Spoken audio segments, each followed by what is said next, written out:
Hello, everybody. Hey, look, I'm getting a podcast out on time. That's a change in the positive direction. So this week, I want to build off of my Substack post from last week about not only slowing my own personal process down, but just also a call for filmmakers and creatives to move with more intentionality.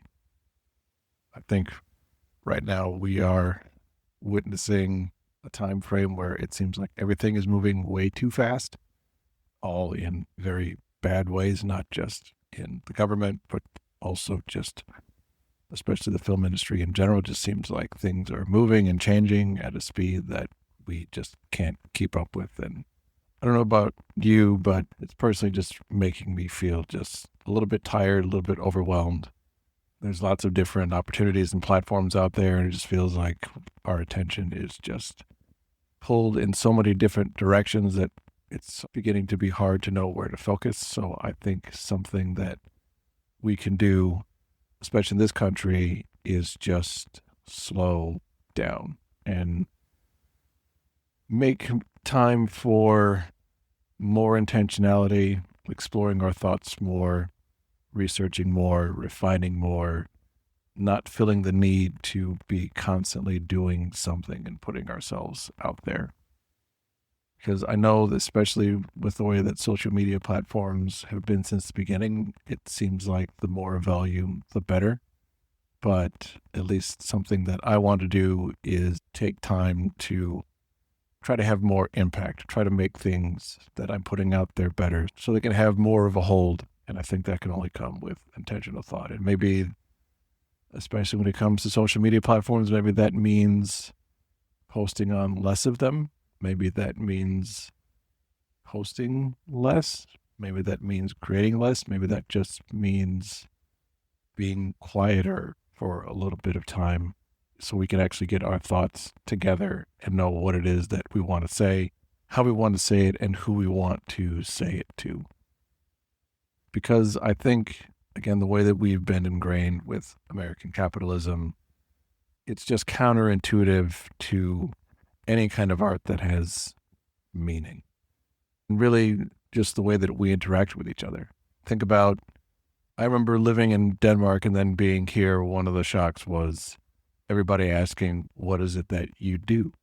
When I came back here from living in Denmark, I was 18. So everybody wanted to know, are you in college? What are you studying? What are you going to major in? What is your profession going to be? And I had an idea from the beginning of going to college to be a filmmaker, but if I didn't know, it seemed like there was no room for me not to know. It seemed like that was the biggest is not to know what it is that you want to do for the rest of your life. You have to pick a profession by the time you're like 12. And then be tied to that profession for the rest of your life. And if you don't like it, then, well, you're maybe you're a failure or you are looked down upon. There is a saying that if you find something that you love, you won't work a day in your life. But I think that's more of a warning versus an aspirational goal. It's more like you better find something that you love because you're going to be working the rest of your life.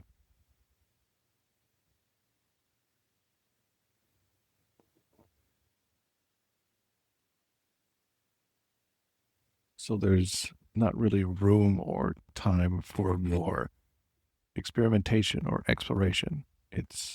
There's this track of find something that you're interested in and then hurry up and quickly find a way to make money from it, because if you don't, then you're going to be doing something else. You're going to be miserable. But then you take the thing that you actually used to like and you work so hard to monetize it that it can end up actually making you regret turning the thing that you loved into some type of business in the first place.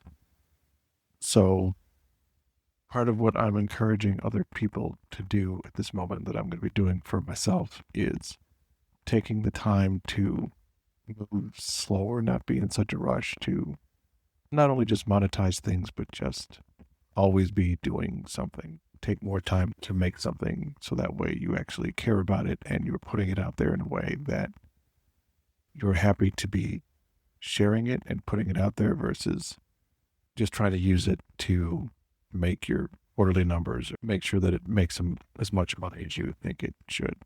Now, granted, filmmaking is an expensive endeavor, and obviously you have to be able to make money off of it so you could make other films.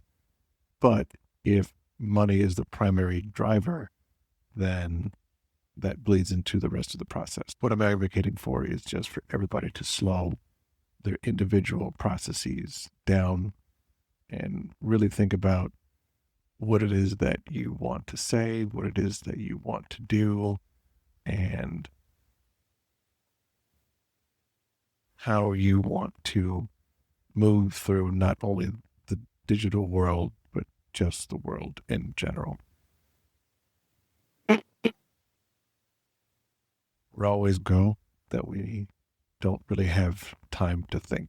And I think, especially for filmmakers, if we take more time to think, then that will actually get us further ahead.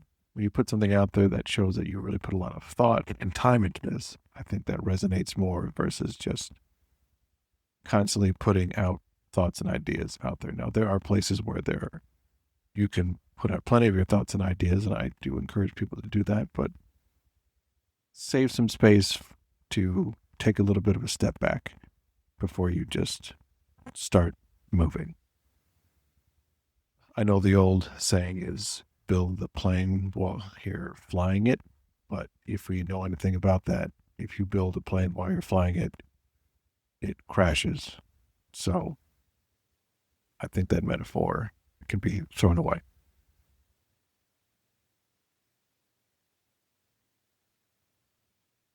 And for me, this is rounding something into focus that I've been thinking about for a little bit, and in light of the current political situation, it's become even more of an urgency to me. And that is, I think, for myself, and I think for a lot of filmmakers and artists, our new goal is clear, that we are living in a time where we are being erased from the public sphere. You have anti-DEI initiatives being taken against colleges and museums and who knows, and even schools, all the way down to elementary schools probably by the time we're done.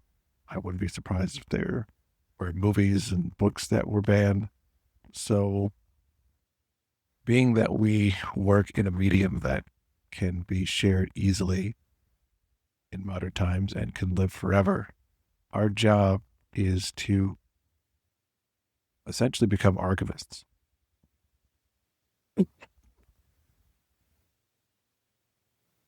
Our job is essentially to become archivists, to create an archive of our stories and our culture, to share that with other people so they can share their stories and their culture. And let's talk about the long-term vision of this Blended Future project, which I'll delve more into later on.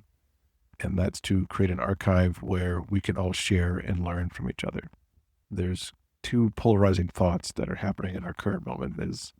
There's a lot of people who have gotten used to seeing stories and experiences from other people. Think about one of the biggest shows on Netflix is a show from Korea, Squid Game.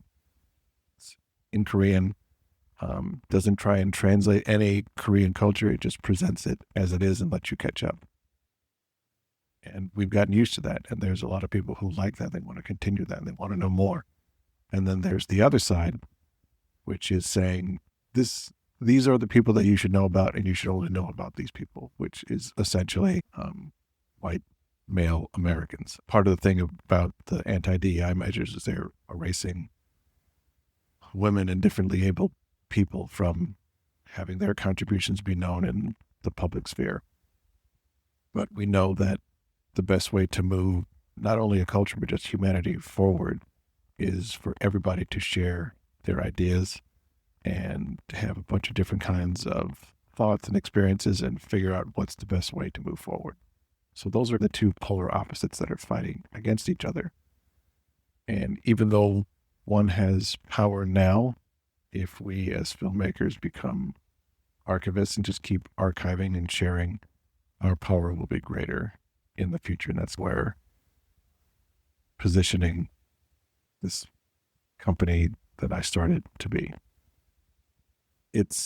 Film is one of those art forms that combines a bunch of different art forms together, from painting to written stories to literature. So I think it can act as an extension of the old oral tradition when you sat around the campfire and told a story, and then somebody else would memorize that story and then they would share it and they would add on to it. You can't necessarily add on to a film, but it can act in that tradition. I guess I shouldn't say you can't really add on to a film, because that's what sequels are for and remakes. Although I would like to see less remakes and sequels, but that's a diatribe for another day. So I think this is something that we should feel personally responsible for.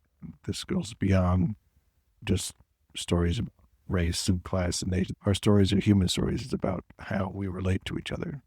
The genie is out of the bottle, so to speak.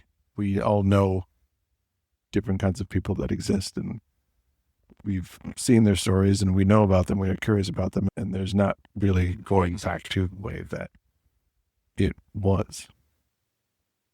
So why not do what we can to keep sharing those stories, keep an archive, and keep it moving forward? So with that, I'm going to be more intentional about these things. Even this podcast, it's me riffing off the top of my head. I have some notes that I jot down, but mostly it's just me blabbing. So I'm going to try to be more intentional about that and try to get the format down.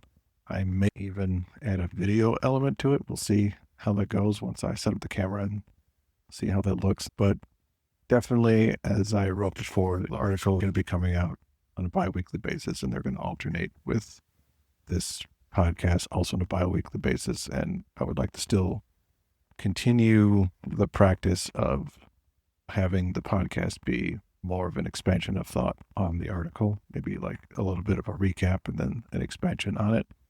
And so this will be coming out this week. The article will be coming out next week. I'm going to be diving back into why I started the Blended Future Project in the first place and what I want it to be. I touched on it a little bit this week, but I'm going to dive more into it next week. And then the podcast the following week will expand more onto that. Maybe I'll do a video version. Maybe I'll do a video only. We'll see. We'll see what happens. But I'm taking time to think about how this is going to move forward in a cohesive way. Again, thank you for listening. If you're listening on other platforms, you can subscribe to this and also get the written article on my Substack, which is Maris Lidaka, MarisLidaka.substack.com. Thank you for listening, and I will speak to you in a couple of weeks. Thank you.